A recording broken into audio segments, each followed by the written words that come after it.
आज हम लोग पढ़ने वाले हैं इकोसिस्टम। क्या पढ़ने वाले हैं? इकोसिस्टम। इसको हिंदी में कहते हैं पारिस्थितिक तंत्र। एक ऐसा सिस्टम है जो हमारे समाज से जुड़ा हुआ है, हमारे व्यवस्था से जुड़ा हुआ है, प्रकृति से जुड़ा हुआ है। तो ये पारिस्थितिक तंत्र है क्या, इसको हमको समझना है। तो तंत्र मतलब क्या होता है? एक सिस्टम, एक व्यवस्था। व्यवस्था में क्या होता है? जितने भी उसके घटक होते हैं, जो उसके तत्व होते हैं, वो सब आपस में किसी न किसी माध्यम से जुड़े रहते हैं। तो और उसके बीच कुछ आपस में संबंध होता है। तो पारिस्थितिक तंत्र जो है, इसमें किसके बीच संबंध है, ये हम लोग जानने का प्रयास करेंगे। इकोसिस्टम जो शब्द है, ये शब्द एजी टेंसलर ने 1935 में दिया था। इसके पहले भी और बहुत सारे वर्ड बहुत लोगों ने दिया है जो यही अर्थ लगभग बताता है, लेकिन ये वर्ड बहुत ज़्यादा फेमस हुआ है। अभी हम लोग इसी नाम से जानते हैं। ये क्या है? जीवन और वातावरण के बीच संबंध। किसके बीच है ये? जीव। जितने भी जिंदा जीव हैं धरती पर, पृथ्वी पर, जो भी सजीव प्राणी है और उसके आसपास के जो वातावरण है। वातावरण मतलब क्या? वो सजीव होगा कि निर्जीव होगा? निर्जीव पदार्थ होगा। वायु है, पृथ्वी है, जल है, ये सारे चीज क्या है? निर्जीव है। लेकिन ये हमारे वातावरण का अंग है। बात जोड़ आवरण, मतलब वायु का आवरण। वायु के आवरण से पृथ्वी घिरा हुआ है चारों तरफ से। इसके बीच में जो भी तत्व है, जो भी कारक है, वो सब वातावरण है। तो वातावरण और हम जीव, इसके बीच में एक विशिष्ट तंत्र निर्मित हुआ है जो एक दूसरे को प्रभावित करता है। तो ये जो विशिष्ट तंत्र है, यही पारिस्थितिक तंत्र है। तो जीव बिना वातावरण के नहीं रह सकता है। ठीक है, ये भी समझना होगा। हम लोग इस पर निर्भर हैं, वातावरण से प्रभावित होते हैं, क्योंकि जिस ग्रह पर वातावरण नहीं है वहाँ पर कोई जीव नहीं पाया जाता है। धरती पर बहुत सारे जीव हैं। क्यों है? क्योंकि यहाँ पर ऑक्सीजन की उपलब्धता है, वायु है। अब वायु में क्या क्या है? नाइट्रोजन है, ऑक्सीजन है और हाइड्रोजन है, कार्बन डाइऑक्साइड है। इस तरह से बहुत सारे गैस है ना। इन गैसों के द्वारा ही हम लोग जीवित हैं। तो ये धरती पर है और इसके बीच इससे हमारा संबंध है। तो हम लोग एक तंत्र में बंधे हुए रहते हैं। अगर एक दूसरे को प्रभावित करते हैं संतुलित ढंग से, तो हमारा जीवन जो है वो सब दिन एक जैसा बना रहेगा। अगर एक दूसरे को कोई प्रभावित करता है बुरे तरीके से, ताकि व्यवस्था ही बिगड़ जाए, तो फिर नष्ट हो जाएगा ये सिस्टम, प्रलय आ जाएगी। ठीक है, अगर वातावरण प्रभावित कर देगा, मान लो कहीं बहुत ज़्यादा गर्मी हो जाए, सूर्य का ताप इतना बढ़ जाए कि हम लोग बर्दाश्त नहीं कर सके, तो क्या होगा? सारे जीव मर जाएंगे। धरती पर जीवन रहेगा? नहीं रहेगा। अगर हम ही लोग जो है प्रभावित करने लगे वातावरण को, हम लोग इतना हावी हो जाए कि वातावरण के हर चीज़ को नष्ट करने लगे, सारे पेड़ पौधे को काट दें। ठीक है, जितने भी पहाड़ है, हिमालय है, सबको तोड़ना फोड़ना शुरू कर दें, तो क्या होगा? एक तरह से धरती का नाश नहीं हो जाएगा, तो उसमें भी जीवन खत्म हो जाएगा। तो इन दोनों के बीच जो संबंध है वो संतुलित होना चाहिए। अगर संतुलित संबंध है तो जीवन कायम रहेगा। प्राणियों एवं वनस्पतियों के परस्पर संबंध। अब जीव है तो जीव कितने प्रकार के, सजीव कितने प्रकार के हैं? जंतु भी होते हैं और पौधे भी होते हैं। तो धरती पर तो जो प्राणी है, जीव जंतु है और पौधे है, इसके बीच में परस्पर संबंध तो है ही। इनका संबंध पर्यावरण से अलग से भी है।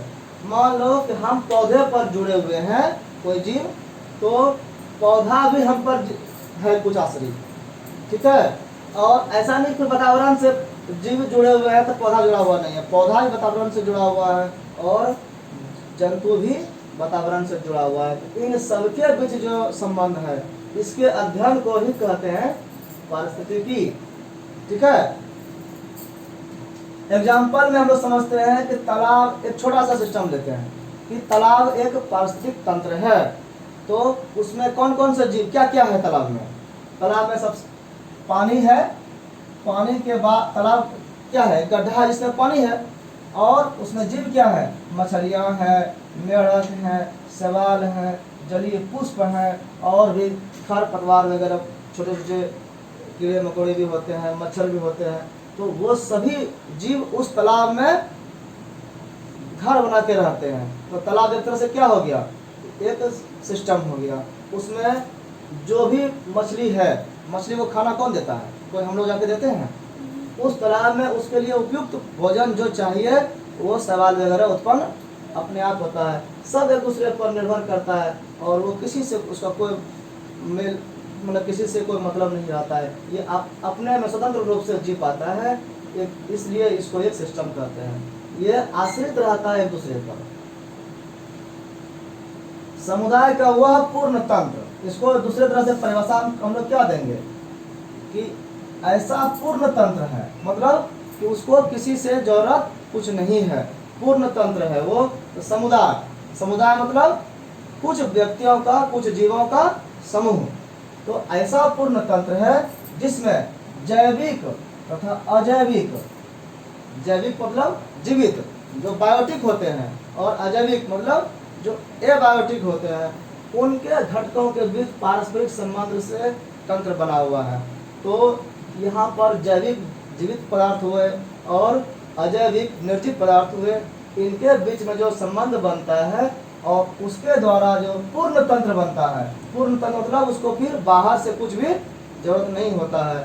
तो ऐसे तंत्र को कहते हैं पारिस्थितिक तंत्र। इस तरह से हम लोग एक समझ गए, एक इसका विचार बना कि ये क्या है इकोसिस्टम, इसकी विशेषताएं क्या क्या होगी। अच्छा, एक चीज इसमें और समझ सकते हैं कि सिस्टम में जो है सामग्री का आदान प्रदान होता है, वस्तुओं का आदान प्रदान होता है, कुछ न कुछ पदार्थों का एक दूसरे में लेन देन होता है। पर्यावरणीय संतुलन के लिए आवश्यक है ये जो संबंध है, ये हम लोग इस संबंध को उजागर किए हैं, हम लोग खोजे हैं। ये पहले से था, ऐसा नहीं कि हम लोगों ने संबंध बनाया। ये संबंध प्रकृति में अपने आप है और वह स्वचालित है, उसको कोई चलाता नहीं है, उसको कोई बताता नहीं है कि तुम उस पर निर्भर रहो। हर एक जीव अपना अपना वो रास्ता उसको मिला हुआ है, ऑटोमेटिक ये ज्ञान मिला हुआ है कि वो कैसे जीवित रहेगा। और ये कैसे जुड़ा हुआ है, पोषक चेन द्वारा जुड़ा हुआ है। कैसे जुड़ा हुआ है, पोषक चेन द्वारा। हम लोग फूड चेन पढ़े होंगे, ठीक है। तो फूड चेन एक दूसरे पर लोग खाने के लिए आश्रित होता है, एक जीव दूसरे जीव को खाता है। तो इस तरह से पोषक चेन के द्वारा, फूड चेन के द्वारा संयुक्त रूप से वो जुड़ा हुआ है और एक दूसरे पर आश्रित है। उससे क्या होता है, ऊर्जा का प्रवाह होता है, ठीक है। सब एनर्जी के लिए एक दूसरे पर आश्रित है। तो इस इकोसिस्टम का क्या विशेषता है, एक कार्यशील क्षेत्रीय इकाई, एक कोई इकाई है जो सिस्टम होता है, वो एक यूनिट की तरह काम करता है। उसमें क्या होता है, जितने भी जीव होंगे सब उसके अंग हैं, और उसके आसपास जो भौतिक पर्यावरण है, वातावरण है, वो उसका अंग होगा। ये दोनों मिला करके इकोसिस्टम बनाता है, ठीक है। दूसरा इसका क्या विशेषता है, संरचना, ठीक है। ये किसके किसके द्वारा मिलकर बना है। तो संरचना जो होता है, इसका जो कंस्ट्रक्शन है, वो उसके लिए तीन घटक है, तीन घटकों से मिलकर बना है। पहला घटक क्या है, ऊर्जा संघटक। क्या है, ऊर्जा संघटक, एनर्जी का। एनर्जी कहाँ से आता है, ऊर्जा का स्रोत क्या है, अल्टीमेट स्रोत क्या है, ऊर्जा कहाँ से हम लोग पाते हैं। सबसे जो इम्पोर्टेंट है, इसका मूल स्रोत जो है वो है सूर्य। क्या है, हम लोग ऊर्जा कहाँ से मिलता है, हम लोग खाना से मिलता है। और खाना जो खाते हैं, उस भोजन में ऊर्जा कहाँ से आया, उस भोजन में ऊर्जा आया पौधों में प्रकाश संश्लेषण की क्रिया के द्वारा जो ऊर्जा मिलता है, ठीक है। और उसमें कैसे आता है, तो सूर्य के प्रकाश से आता है। तो अंतिम सोर्स जो है वो क्या है, सूर्य। ऊर्जा का संगठन है जैविक, ठीक है। इसमें जीवों के बारे में अध्ययन करते हैं। ये भी जीव है, और अजैविक या भौतिक तत्व है। अजैविक या भौतिक तत्व क्या है, जैसे स्थल है धरती, जल है पानी वाला भाग, वायु है, कुछ जीव हवा में भी रहता है। तो ये सब मिलकर अजैविक हुआ। और उसमें सजीव प्राणी हैं जो जैविक है, और ऊर्जा के का क्षेत्र इसमें बटा हुआ रहता है। इसका संबंध ऊर्जा पर डिपेंड करता है। तो ये 3 प्रकार के इसके घटक हैं, इसके अंग हैं। और तीसरा विशेषता क्या है, एक सुनिश्चित क्षेत्र धारण करता है। ये कहीं ऐसे नहीं होता है कि इसको कहीं भी मान लें, एक इसका क्षेत्र होता है, उस विशेष क्षेत्र में जो उसका निश्चित क्षेत्र होता है वहाँ पर वो एक पूर्ण तंत्र बनाता है, और इसीलिए वो इकोसिस्टम उस क्षेत्र विशेष का कहलाता है। तो उसका क्षेत्र कैसा होता है, निश्चित होता है, ठीक है। और अगला विशेषता है घटकों के मध्य जटिल पारिस्थितिकी अनुक्रियाएं। उनके बीच जो है ऐसी क्रियाएं होती है जो बहुत जटिल होती है, सरल बात नहीं होता है, बहुत कठिन क्रिया होता है। और जीवधारियों के मध्य भी पारस्परिक क्रियाएं, जीवों के बीच आपस में भी संबंध होता है, और इन तीनों घटकों के बीच अलग अलग से संबंध होता है। जीव के बीच में आपस संबंध तो है, जीवों के बीच में ऊर्जा से और अजैविक वातावरण से भी संबंध होता है। इस तरह से ये अलग अलग तरह का एक नेटवर्क बनाता है। लेकिन ये भी कह रहा है कि ये कैसा तंत्र है, ऐसा तो लगता है ना कि एक सीमित क्षेत्र में है तो बंधा हुआ तंत्र होगा, लेकिन ऐसा भी नहीं है। ये खुला तंत्र है। कैसा तंत्र है, ओपन सिस्टम है। ये ओपन सिस्टम का मतलब क्या हुआ, इसमें कुछ कोई भी आ सकता है, कोई भी जा सकता है। इस तरह से क्या कहते हैं, तो कौन आएगा यहाँ, ऊर्जा, एनर्जी आएगा, और पदार्थ का जो है वो जा भी सकता है, खत्म भी हो सकता है। एनर्जी बाहर से ना आ रहा है, सूर्य से या वातावरण से, तो ऊर्जा का और पदार्थ का सतत निवेश होगा और बहिर्गमन होगा। निवेश मतलब इन करना। हम लोग जो करते हैं, जैसे देश में है कोई सामान बनता है तो बाहर उसको भेजते हैं, एक्सपोर्ट करते हैं। क्या करते हैं उसको, एक्सपोर्ट। और जो हमारे यहाँ नहीं बनता है और विदेशों में बनता है दूसरे जगह, तो वहाँ से हम लोग लाते हैं, उसको क्या कहते हैं, इम्पोर्ट। तो लाना और भेजना, आयात और निर्यात, ये दोनों क्रिया होती है। तो यहाँ पर भी ऐसा ही सिस्टम बना हुआ है। निवेश होना मतलब बाहर से अंदर आना, और बहिर्गमन क्या हो गया, बाहर की ओर जाना। तो 2 तरह की क्रियाएं यहाँ पर होता है। तो आने जाने का गेट खुला हुआ है तो क्या हुआ, ये खुला तंत्र हुआ। और अगला क्या है, अपेक्षाकृत स्थिर। ये जो व्यवस्था होता है, लगता है कि व्यवस्था वैसा ही है। अगर किसी तालाब को देखे तो लगेगा कि सब दिन वैसा ही है, ठीक है। तो ये स्थिर व्यवस्था है, और ये स्थिति सम रहती है। सम स्थिति मतलब जैसा है वैसा ही रहेगा। लेकिन कब तक, हमेशा ऐसा रहता है, ऐसा हमेशा नहीं रहेगा। कब तक रहेगा, जब तक कि एक या अधिक नियंत्रण कारकों में अव्यवस्था नहीं हो जाती। अगर व्यवस्था गड़बड़ाने के लिए कोई डिस्टर्ब कर दे, कोई भी कारक, कोई फैक्टर, तो वो फिर सम स्थिति में नहीं रहेगा। इसको ऐसे समझ सकते हैं कि जिस तरह से कोई कार चल रही है, तो कार में कितने चक्के होते हैं, 4 चक्के। 4 चक्के चल, सब ठीक है, तो गाड़ी आराम से स्मूथली चल रहा है। एक चक्का पंक्चर कर गया तो क्या होगा, अनबैलेंस हो जाएगा ना, गाड़ी हिलने लगेगी। तो उसी तरह से ये सिस्टम जो है, अगर उसके सही कारक नॉर्मली अपना काम कर रहे हैं तब तो ठीक है। लेकिन कोई भी नियंत्रक कारक जो नियंत्रण करता है उस पर, उसमें से अगर किसी में अव्यवस्था हो जाएगी, वो अनबैलेंस हो जाएगा, तो पूरा व्यवस्था को वो स्थिर नहीं रहने देगा, अस्थिर कर देगा। और अगला क्या है, प्राकृतिक संसाधनों का प्रतिनिधित्व करता है। ये सिस्टम, जो भी सिस्टम इसमें है, वो प्रकृति के द्वारा प्रदत्त है। प्राकृतिक संसाधनों से भरपूर होता है वो। तो हम लोग स्वार्थी हो जाते हैं, उसका हम लोग दोहन करने लगते हैं संसाधन का, तो उससे वो डिस्टर्ब भी होता है। तो ये प्राकृतिक संसाधन से भरपूर होता है, इसलिए उसको कहते हैं कि संसाधनों का एक प्रतिनिधि है। उसमें संरचित तथा सुसंगठित तंत्र, ऐसा लगता है कि किसी ने इस तंत्र को की संरचना किया है, बनाया है, और सुसंगठित है, ऐसा संगठन बनाया है कि बहुत अच्छे तरह से वो निपटा जाए। जैसे हम लोग कोई तंत्र बनाते हैं, व्यवस्था बनाते हैं, जैसे मान लो प्रशासन का व्यवस्था है, तो मुख्यमंत्री या प्रधानमंत्री ऊपर से पुलिस तक की व्यवस्था जो है वो कैसे कंट्रोल कर लेता है। तो इसके लिए क्या है, एक व्यवस्था बना हुआ है ना, कि वहाँ से ऊपर से ऑर्डर करेगा, उसके नीचे अधिकारी है, उसके नीचे अधिकारी है, उसके नीचे अधिकारी है, तो एक लेवल में सब नीचे की ओर तक मैसेज आ जाता है। तो इसी तरह से इस सिस्टम में भी एक व्यवस्था बना हुआ है।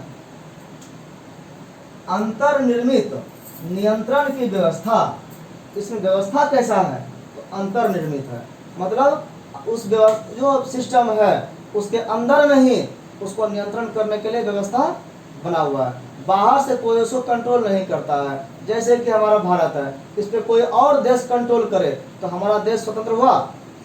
नहीं हुआ, तब तो हम गुलाम हो जाएंगे। लेकिन हमारा देश का व्यवस्था हम ही लोग करते हैं आपस में मिलकर के, तो ये कैसा हुआ? अंतर्निर्मित नियंत्रण की व्यवस्था हुई। तो इस सिस्टम में भी उसका जो व्यवस्था है, उसके घटक दल जो उसमें जो जीव हैं वही आपस में करते हैं। उदाहरण के लिए देखते हैं, एक संगठन में किसी प्राकृतिक कारणों से, अब कह रहा है अगर इस संगठन तो ठीक ठाक चल रहा है, अब वो कोई भी कारण हो, प्राकृतिक कारण से अगर परिवर्तन हो गया, ठीक है, अगर प्राकृतिक कारण से हुआ है तो परिवर्तन वो हल्का परिवर्तन होता है, तो दूसरे संगठन में परिवर्तन द्वारा भरपाई हो जाती है। अगर एक क्षेत्र में कोई संगठन में कोई परिवर्तन हुआ तो वो मानव परिवर्तन होता है, तो उसको जो है दूसरा संगठन उसको भरपाई कर देता है और स्थिर रखता है। लेकिन अगर व्यक्ति करेगा, मानव करेगा, मानव तो क्या करेगा? दोहन करता है तो बहुत ज़्यादा दोहन कर देता है, तो फिर वो संभल नहीं पाता है, तो इकोसिस्टम बिगड़ने लगता है। मानव क्या करता है? प्रौद्योगिकी का प्रयोग करता है, बायोटेक्नोलॉजी का प्रयोग करता है, और फिर क्या करता है? आर्थिक क्रियाकलाप, हम लोग कॉमर्शियल होते हैं ना, हम लोग हर चीज़ में लाभ देखते हैं, फायदा देखते हैं, और इकोनॉमिक जोन उसको घोषित कर देते हैं, और वहाँ से जो जो भी प्राकृतिक संसाधन भरा हुआ है उसका क्या करते हैं हम लोग? निकालने लगते हैं, दोहन करने लगते हैं, तो फिर उसकी भरपाई अपने आप नहीं हो पाती है और तब बिगड़ जाता है। वही कह रहा है कि प्रौद्योगिकी के द्वारा जो है व्यक्ति क्या करता है? मानव आर्थिक क्रियाकलापों द्वारा सीमा से अधिक परिवर्तन कर देता है, उसमें बहुत ज़्यादा उससे खींच लेता है, तब क्या होगा? व्यवस्था अव्यवस्थित हो जाएगी, अव्यवस्थित होने से असंतुलित हो जाएगी, और तब पर्यावरण जो उसका है वो अवनयन होने लगेगा, मतलब उसमें पतन होने लगेगा, वो पर्यावरण डिस्टर्ब हो जाएगा, कि हो सकता है वो प्रलय ला दे, वो बर्बाद हो जाएगा, और पर्यावरण को दूषित भी करने लगेगा, जिसको हम लोग कहते हैं प्रदूषण, पॉल्यूशन, ठीक है। तो ये किसके द्वारा हो रहा है? ये मानव के द्वारा ही ऐसा हो रहा है, क्योंकि प्रकृति जब करता है परिवर्तन तो वो स्वाभाविक रूप से ऐसा लगता है कि वो बहुत ज़्यादा खराब नहीं होगा, उसको ऑटोमेटिक ठीक भी कर लेता है। लेकिन जब व्यक्ति करता है तो वो पतन की ओर ले जाता है। अभी वायु प्रदूषण से, जल प्रदूषण से हम लोग सभी लोग परेशान हैं। हम लोग कुछ दिनों पहले ही हम अपने जीवन में देख रहे हैं कि नदी के पानी पीते हुए हम लोगों ने देखा है। नदी का पानी स्वच्छ होता था, ठीक है, कुआं का पानी स्वच्छ होता था, लेकिन अभी के समय में हम लोगों ने इतने केमिकल का प्रयोग किया है खेतों में कि उसका प्रभाव इतना हुआ कि जल प्रदूषित हो गया। अब कोई भी जल जो ऊपर पर बह रहा है वैसा जल पीने लायक नहीं बचा है। अब हम लोग ग्राउंड वाटर पर ही डिपेंड हो गए हैं, और ग्राउंड वाटर में भी उसका लेवल बहुत लो जा रहा है, नीचे लेवल जा रहा है, और वो भी हम लोग के लिए माना जाता है साइंटिस्ट के द्वारा कि वो पीने लायक नहीं है। तो उसको क्या करते हैं हम लोग? फिर उसको फिल्टर करके हम लोग पीते हैं। तो ये जो दुष्प्रभाव हुआ ये किसके द्वारा हुआ है? व्यक्ति के द्वारा। और भोग कौन रहा है? व्यक्ति नहीं भोग रहा है। तो इसका जो निवास स्थान है, ठीक है, सबसे पहले इसके प्रकार को देखेंगे। इसको इकोसिस्टम कितने प्रकार के होते हैं? तो इकोसिस्टम तो कोई भी सिस्टम है, लेकिन इसको प्रकार हम कई आधारों पर बांट सकते हैं। तो हम लोग आधार लिए हैं, 3 आधार लेते हैं, निवास क्षेत्र के आधार पर, क्षेत्रीय मापक के आधार पर, और कृषि विधि के उपयोग के आधार पर। तो पहला देखते हैं निवास क्षेत्र के आधार पर। निवास क्षेत्र क्या हुआ? कहाँ पर निवास करता है, इसका सिचुएशन कहाँ है? तो वो क्षेत्र है, एक पहला है पार्थिव, मतलब पृथ्वी पर, अर्थ पर, ठीक है, और दूसरा है जली। पार्थिव क्या हुआ? धरती पर, मिट्टी पर, भूभाग पर, और जली क्या हुआ? जल में। तो पृथ्वी पर क्या क्या हो सकता है? उच्च स्थलीय। और धरती पर, मिट्टी पर देखेंगे तो जो एक है कि कोई ऊंचा क्षेत्र है, ऊंचा क्षेत्र क्या होगा?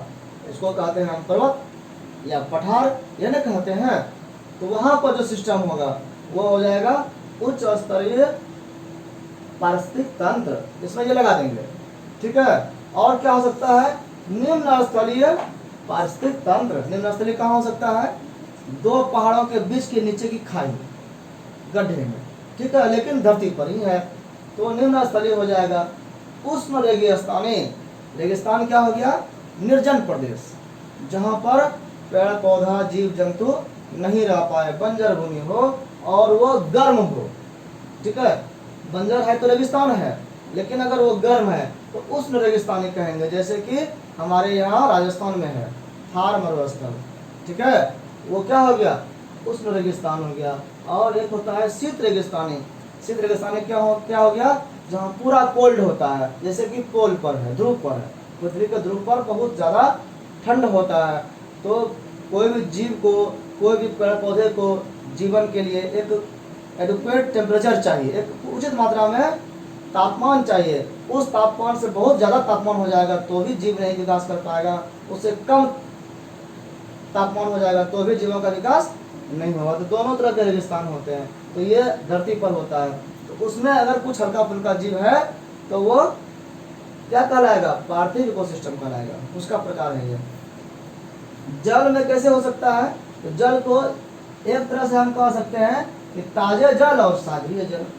ताजे जल क्या है, ताजा जल वही है जिसको मीठा जल बोलते हैं। क्या बोलते हैं, मीठा जल, जिसको हम पी सकते हैं, जो हमारे नदियों में नहरों में बहता है, जो हमारे पृथ्वी पर है, ताजा जल है वो।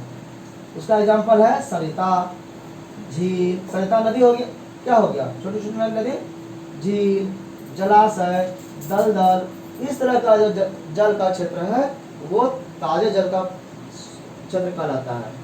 और सागरीय क्या हो गया, ये खारे जल हो गया, खारे पानी का जल। ठीक है, खारा मतलब समुद्रीय, समुद्र में क्या होता है, नमक की मात्रा पाया जाता है ना, तो धरतियों से बहा करके खनिज लवण सारे कहाँ चले गए, समुद्र में, वहाँ का पानी कैसा हो गया है, खारा।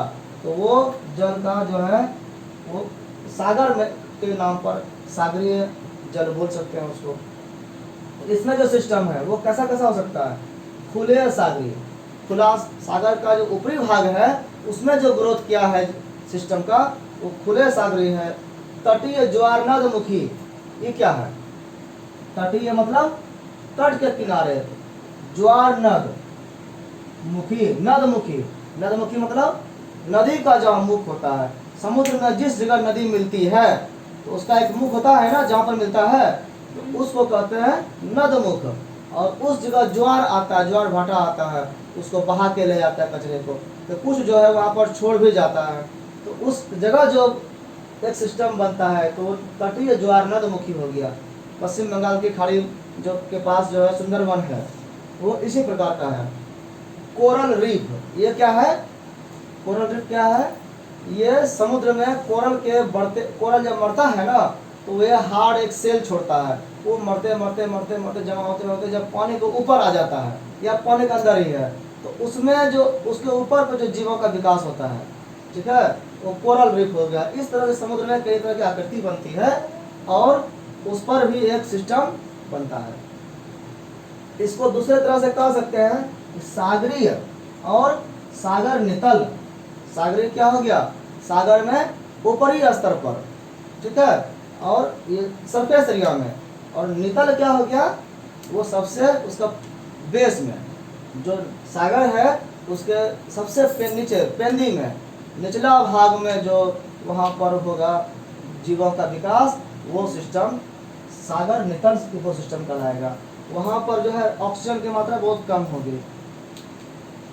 इस तरह से जो है निवास क्षेत्र के आधार पर हमने इसको इस तरह से बांट के देखा। अब दूसरा आधार इसका हो सकता है क्षेत्रीय मापक, क्षेत्र के हिसाब से। क्षेत्र के हिसाब से कैसे कहेंगे कि अगर हम पूरा पृथ्वी को मान लेते हैं कि जीवन एक ये सिस्टम बना हुआ है तो उसमें हम लोग कह सकते हैं एक सिस्टम हो सकता है तो महाद्वीपीय हो सकता है या फिर हो सकता है महासागरीय। तो पूरा धरती पर क्या है, या तो महाद्वीप है या महासागर है। विशाल स्तर पर हम देखें इसको छोटे छोटे भागों में और बांट सकते हैं। महाद्वीपीय में क्या क्या है, पर्वत है, पठार है, मैदान है ना, सरिता है, झील है, जलाशय है, फसल क्षेत्र है, गौशाला है, ठीक है, एकाकी पादप मतलब अकेला रहने वाला पौधा, पेड़ की जड़, पेड़ के जड़ के भीतर में भी रहता है, एक सिस्टम बना है, उसमें भी कुछ जीव रहता है। तो इस तरह से हम लोग क्षेत्र के हिसाब से बांट सकते हैं। कृषि विधि के उपयोग के आधार पर, कृषि विधि क्या है कि हम लोग खेती के लिए जो एक क्षेत्र का निर्धारण करते हैं, हर क्षेत्र में हर चीज का खेती नहीं होती है, उसका एक वातावरण का प्रभाव पड़ता है, उसका विशेष क्षेत्र के आधार पर हम लोग बांट सकते हैं। तो इसको कैसे बांट सकते हैं, या तो कृषित है या अकृषित है। कृषि के योग्य जो क्षेत्र होगा कृषित है, और कृषि के योग्य जो नहीं क्षेत्र होगा वो कैसा होगा, अकृषित क्षेत्र। कृषि में गेहूं क्षेत्र एक ऐसा क्षेत्र जहाँ गेहूं का उत्पादन बहुत ज्यादा होता है, तो गेहूं का क्षेत्र हो गया। जैसे हम लोगों का या ये जो एरिया है ये चावल के लिए मशहूर है, तो चावल का क्षेत्र कहते हैं इसको, धान का कटोरा बोलते हैं। चारा क्षेत्र, कहीं चारे का ही खेती होता है स्पेशली, कोई गन्ना क्षेत्र है। तो इस तरह से कृषि के आधार पर जो बांटा गया है वैसा क्षेत्र वो भी एक इकोसिस्टम है। और जहाँ खेती नहीं होती है, तो खेती नहीं होती है तो जो पेड़ पौधे हैं वो हमेशा का रहेगा ना, कोई उसको नष्ट नहीं करता है, तो वो कहलाता है वन। वन क्षेत्र होगा, ऊंची क्षेत्र कोई होगा, घास का क्षेत्र होगा, या फिर बंजर भूमि होगा, दलदल होगा, ये सब क्षेत्र जो है वो कृषि के योग्य नहीं होता है। इस तरह से हम लोगों ने देखा कि पारिस्थितिक तंत्र में जीवों के और उसके वातावरण के बीच आवश्यक एक संबंध होता है, विशिष्ट संबंध होता है। इकोसिस्टम का अर्थ भी है, ठीक है। इको मतलब, इको जो वर्ड है ये जर्मन के, ग्रीक के ओइकियोस वर्ड से लिया गया है, जिसका अर्थ होता है एक घर, और सिस्टम मतलब व्यवस्था। तो ये एक घर जैसा व्यवस्था है कि नहीं, जिस तरह से हम लोग अपने घर में कुछ खास व्यवस्था करते हैं अपने लिए, उसी तरह से इस धरती पर अलग अलग विशिष्ट क्षेत्र बना करके प्रकृति ने उसके लिए घर जैसा व्यवस्था किया है, ताकि उसमें जो जीव है उस जीव का जो भी आवश्यक उसके लिए जरूरत है जीने के लिए, वो सारा पदार्थ वहाँ पर उसको मिल जाए, और आपस में वो आश्रित होकर के एक दूसरे पर संबंध बना करके रह सके। इस तरह से इकोसिस्टम को हमने समझा।